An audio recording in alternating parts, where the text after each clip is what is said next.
Hey, vaccine first injection. I am about to take in a couple hours. What's up? It's the Culture Detective, your investigator, your favorite albums, and today I'm going to do an album review on the latest Migos album, Culture 3.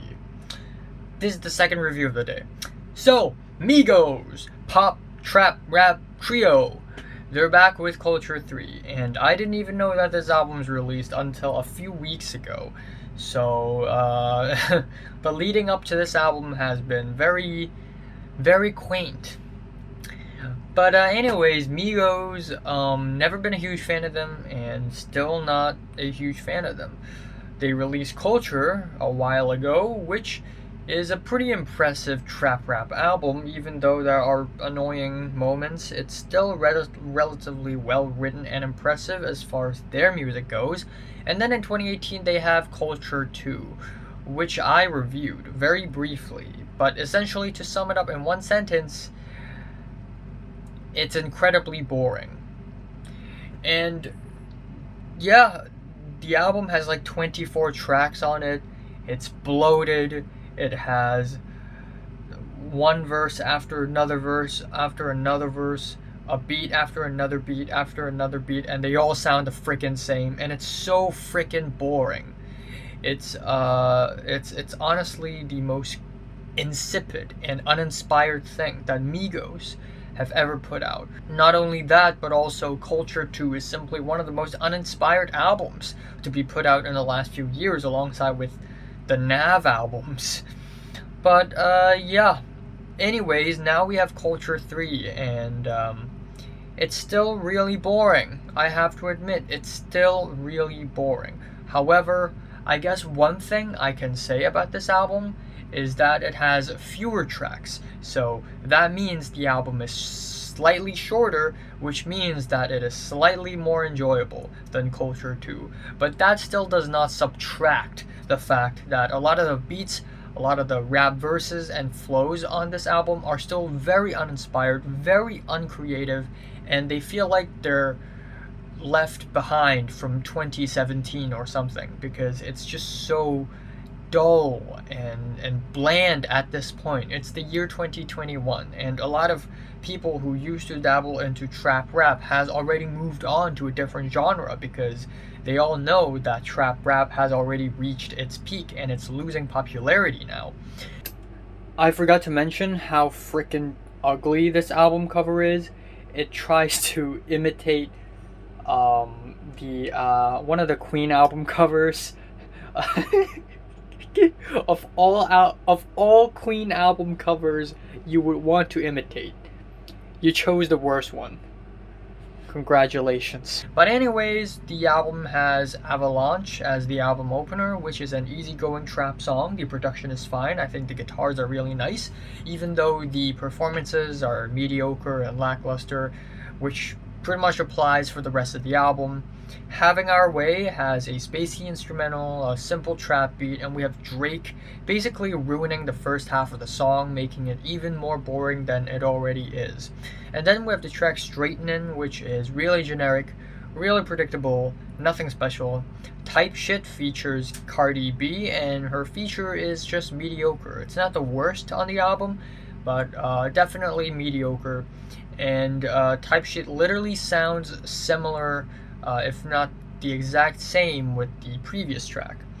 Then we have the track Malibu featuring Polo G, and this is actually the first track that I somewhat enjoy on the album. I think the uniform horns are pretty nice. On top of that, we have a pretty tight beat that doesn't drag around as much. It's more clean cut, crisp.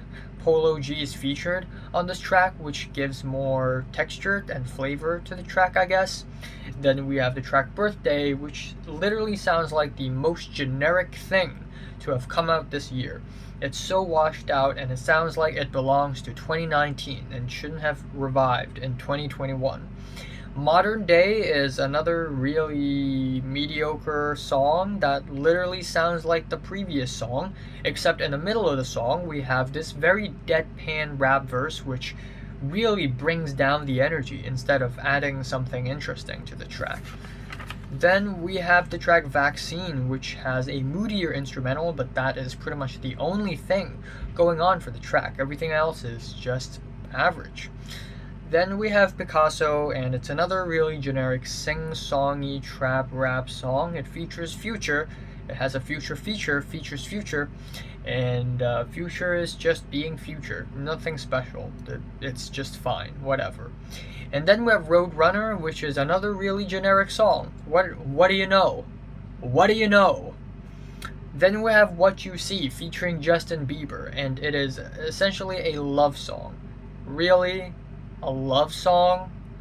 After all these cheating rumors, it's really disheartening. And then we have the track Jane with its moody horns, and also she won a Birkin, I told her work it. She won a Birkin, I told her work it. She won a Birkin, I told her work it. Which does come off a little annoying, but it does ride along the beat really well. I also like the horns. Again, the horns on the beat thing, that's the only saving grace that this album has, really. It's the fucking horns. Antisocial is an emo pop rap track featuring Juice WRLD. And yeah, posthumous feature is fine. And I guess the lyrical focus is pretty nice, but other than that, it's just another pretty average song. Why Not is another spacey trap rap song. Mahomies is another slow, moody trap rap song. However, what I like about these two tracks is that they don't sound as generic as they could have been, like Nav's albums, but still, as far as music goes, it's still very uninspired. Handle My Business is another slow-paced trap rap song, and there's something so quiet and so faint about the instrumentals, I don't know what's going on. And then we have Time For Me, which is another really quiet and faint trap rap song. We have the track Light It Up featuring Pop Smoke posthumously.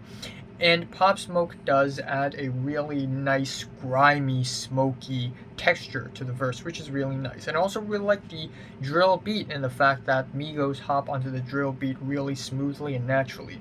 Finally, we have the track Need It, which is the most boring ending to a trap rap album you could possibly imagine. Except for Nav's albums, I guess. It's always Nav. Nav is always the king of making boring music. But this album is still really boring, even though there are certainly highlights on the album. And production-wise, it's actually not that bad. Some beats actually sound pretty nice and moody and such, especially when there are horns. Whenever there are horns, it sounds great. But that is pretty much the only thing that this album has going for itself. Otherwise, it is incredibly uninspired. Again, my favorite track here is Jane, and my least favorite is like every... Having Our Way, Birthday, Handle My Business. I'm giving Migos Culture 3 a strong 3 to a light 4 out of 10. So, have you listened to the latest Migos from Reddit and Demonstrated? Like it and subscribe if you want more, and thanks for watching. My next album review is going to be the latest Tyler the Creator album, Call Me If You Get Lost. Yes, you Tyler. Yes! Yeah, baby!